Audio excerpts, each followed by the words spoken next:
Hi everyone, thank you for joining me today.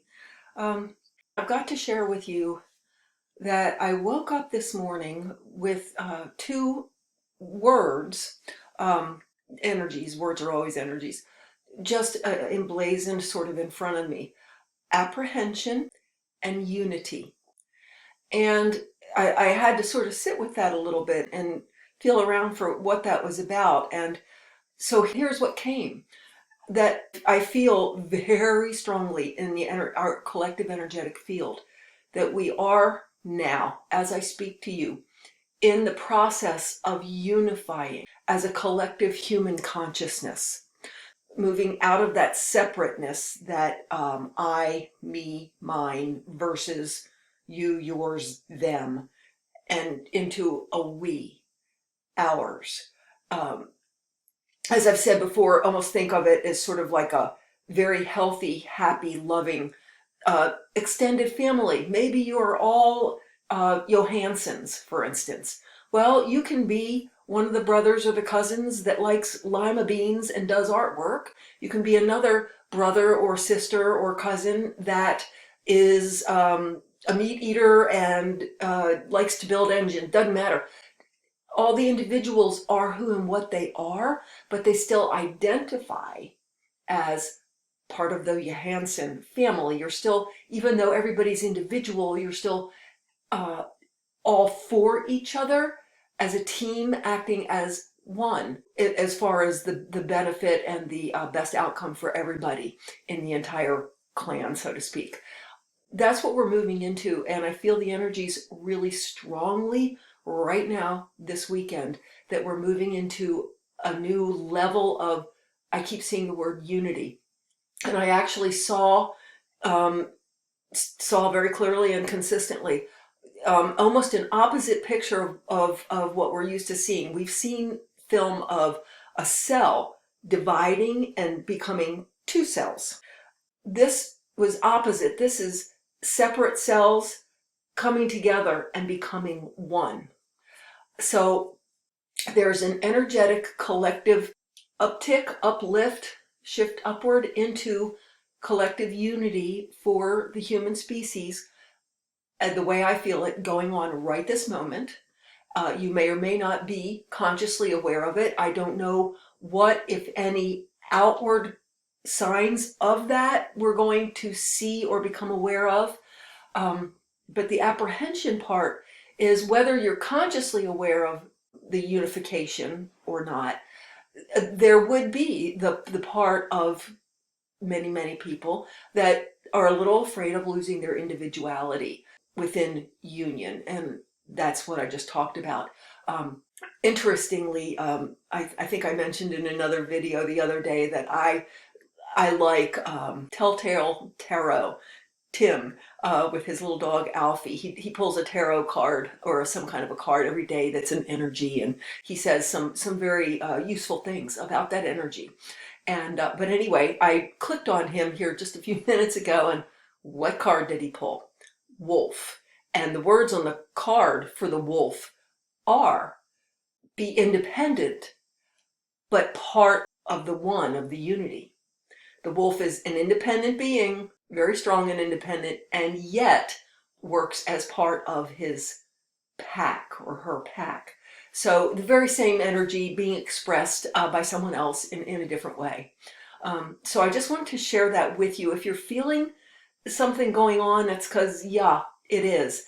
And know that your individuality, the wonderful traits of your culture, your country, your culture, aren't going away. Individuality and creativity don't go away.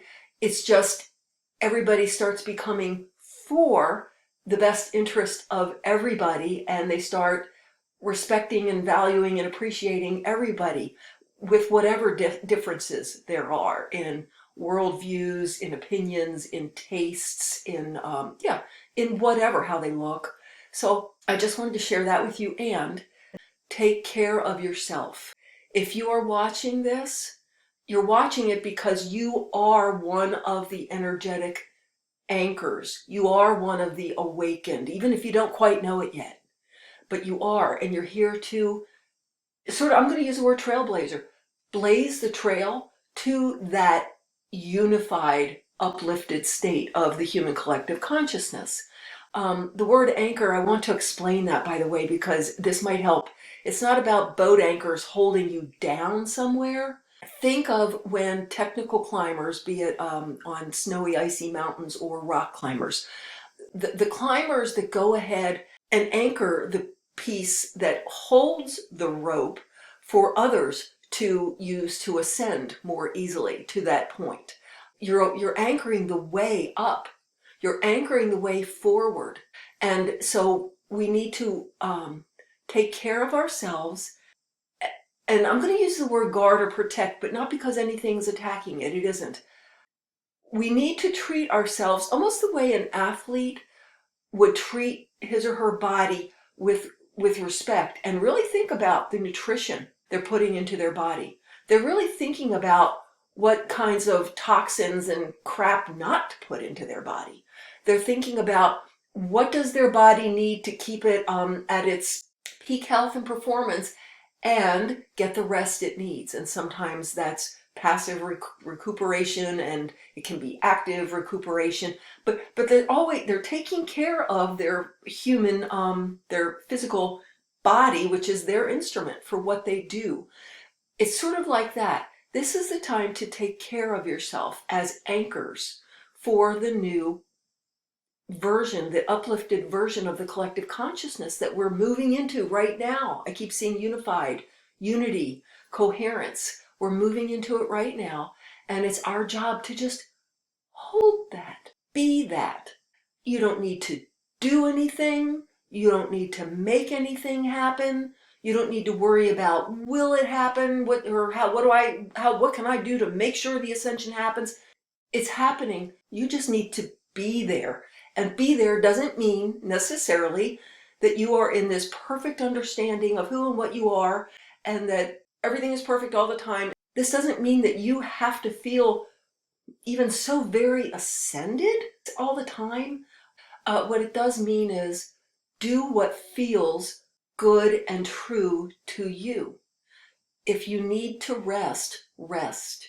If it feels good to go out and be amongst nature, even though there's something you should be doing at work or at home, go be amongst the nature. If you need to take a nap, take a nap. Let go of any should self-judgment dynamic. It's almost like you're the keeper of your peace and your calm, the flame of love and unity and upliftment. You might need to turn off the TV and the news and the YouTube if it's going to bother you or draw you in and get you all sucked back down into feeling fear or feeling threatened or feeling worried for the future. This is the time to sort of float and stay above. You've seen film, or maybe even being in a jet where you're above the clouds and it's just peaceful and you're just looking at the clouds and just there you are in peace and calm. Do what you need to do to stay in that state of peace and calm, and I'm okay and everything is okay, and I don't need to do anything that doesn't feel like, yes, I really would like to do this right now. I feel enthused about doing this right now. This feels right. If it doesn't, don't do it, and trust that. That's your job right now, is to basically, in such a loving, gentle way, you're holding the line. You're holding the line. So that's what I needed to share with you today. I will invite you to join me this coming Tuesday, January 28th at 7 p.m. Eastern, for another weekly spirit talk. This one will start out, at any rate, as being a continuation of our last week's discussion of parallel universes, parallel realities, timelines. We'll do lots of Q&A. So I hope you'll join me. It's free. You don't need to join Patreon to join me for this. I'll leave a link below. Just register and I'll send you the Zoom link to join us. So I hope you will. And then also, if you have any questions or comments or topics that you'd like me to cover in future videos, leave a comment, tell me, and I'll try to answer questions and talk about what you'd like to hear about. And if you found value in this video, please click like, subscribe, and share the video. It helps it be very much more visible to other people as well. Thank you. Have a blessed day. Bye-bye.